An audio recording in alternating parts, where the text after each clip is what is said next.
우리 찬송가 254장입니다. 254장. 내 주의 보혈은 정하고 정하다. 내 죄를 정케 하신 주 날 오라 하신다. 254장 찬송입니다. 내 주의 보혈은 정하고 정하다. 내 죄를 정케 하신 주 날 오라 하신다. 내가 주께로 지금 가오니 십자가의 보혈로 날 씻어 주소서. 약하고 추해도 주께로 나가면 힘 주시고 내 추함을 곧 씻어 주시네. 내가 주께로 지금 가오니 십자가의 보혈로 날 씻어 주소서. 날 오라 하심은 온전한 믿음과 또 사랑함과 평안함 다 주려 함이라. 내가 주께로 지금 가오니 십자가의 보혈로 날 씻어 주소서. 근죄인 복받아 살 길을 얻었네. 한없이 넓고 큰 은혜 베풀어 주소서. 내가 주께로 지금 가오니 십자가의 보혈로 날 씻어 주소서. 그 피가 맘속에 큰 증거 됩니다. 내 기도 소리 들으사 다 허락하소서. 내가 주께로 지금 가오니 십자가의 보혈로 날 씻어 주소서.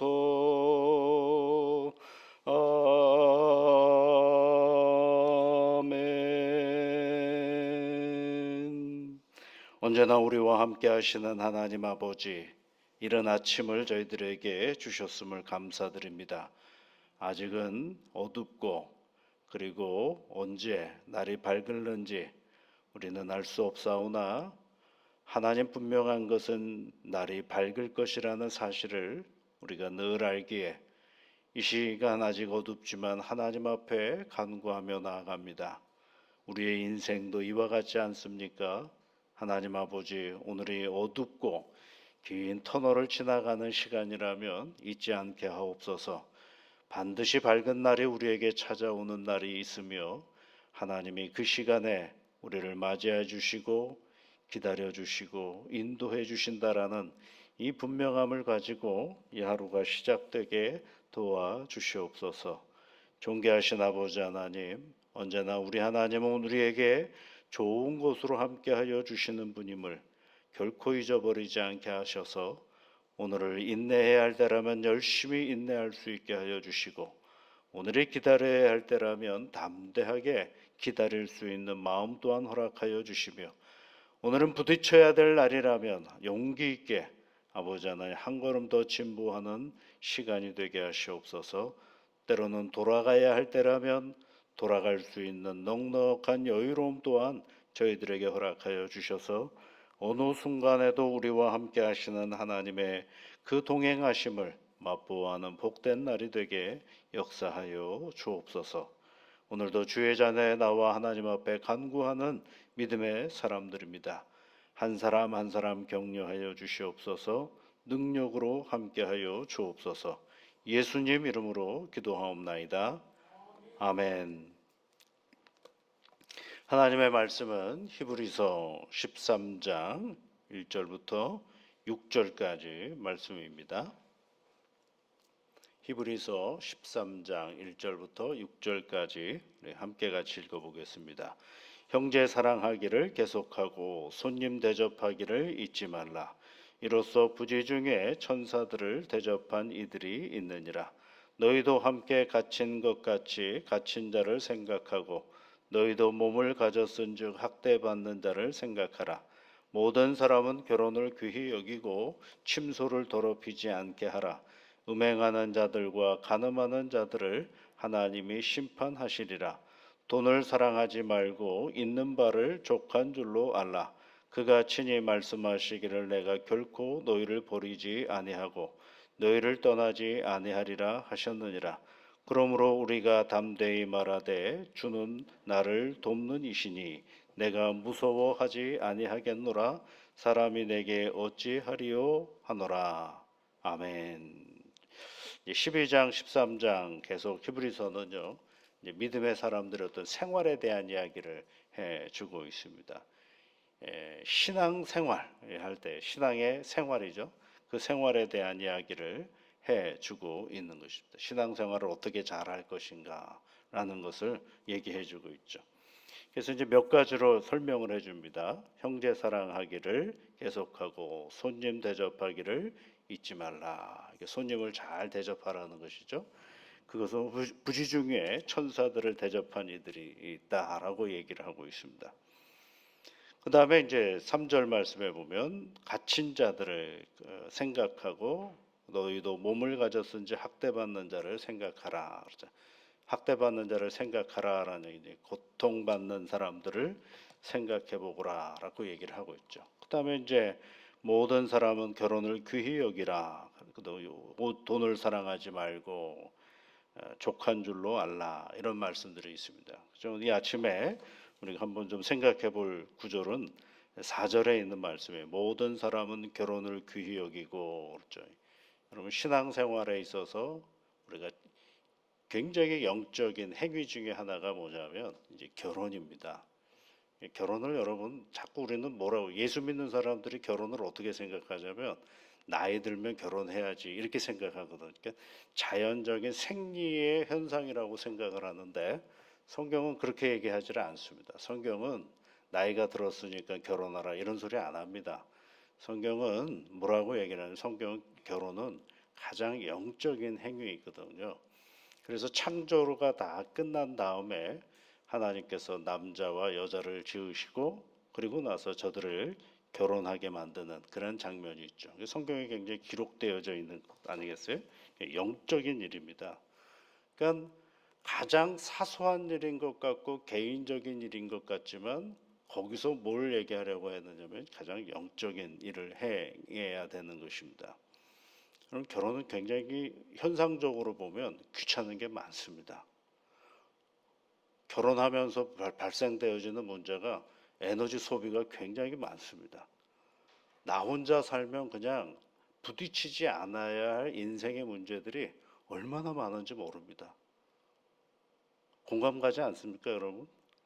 나 혼자 살면 그냥 내가 먹고 살 만한 능력만 있으면 그냥 나 혼자 사는 게 제일 좋은 거예요. 그래서 많은 분들이 이런저런 복잡한 인생의 문제들이 부딪히면 난 다시는 결혼하나 봐라 이런 얘기 많이 하거든요.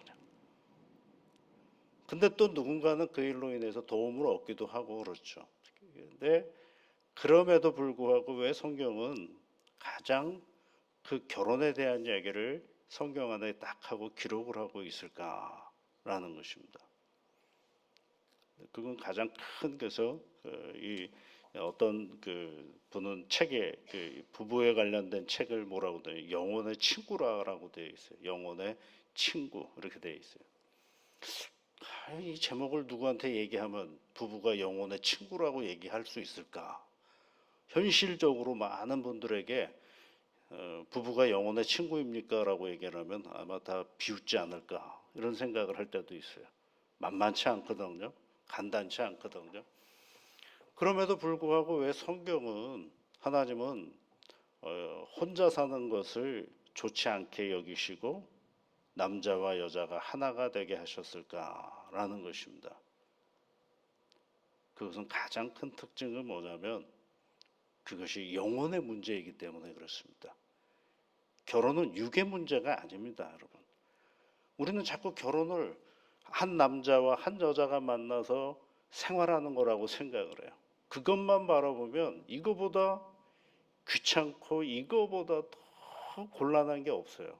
생각해 보십시오. 20년, 30년 따로 살다가 같이 산다라는 것보다 잔인한 게 어디 있어요? 이 인간이 가지고 있는 이보다 더 잔인한 제도가 없어요.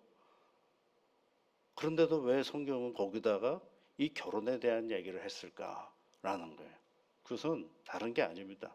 영혼의 문제이기 때문에 그렇습니다. 이게 가장 영적인 그 자리이거든요.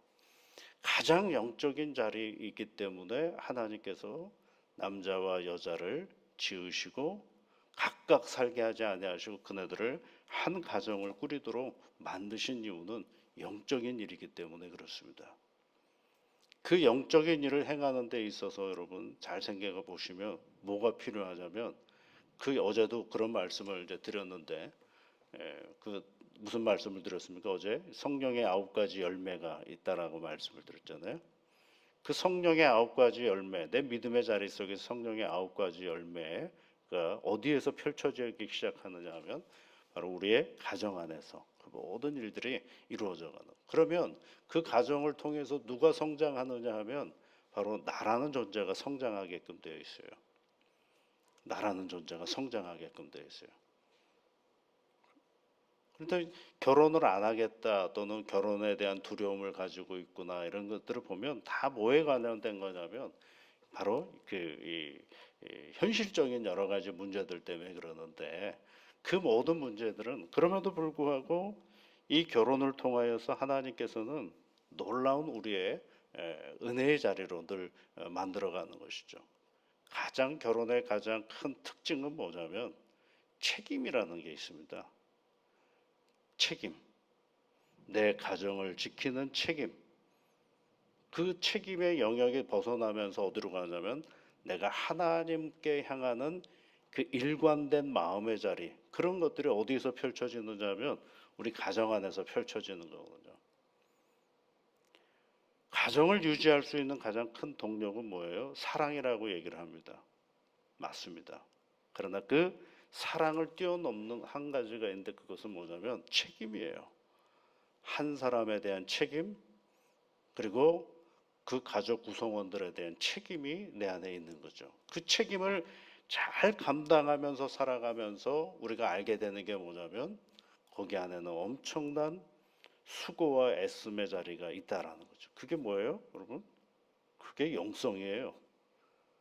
영성 그러면 우리 맨날 성경에 앉아서 성경 읽고 은혜 받았다 이것만이 영성이 아니고 매일매일 부딪히는 우리의 일상생활 속에서 그것을 잘 견디어내고 새로운 우리가 알 수 없는 인생의 문제들을 부딪혔을 때 이걸 어떻게 해결할 것인가를 고민해내고 그러면서 새로운 방법들을 선택해내고 견디어내고 힘을 갖고 하는 것들 이 모든 것들이 바로 책임의 자리이거든요.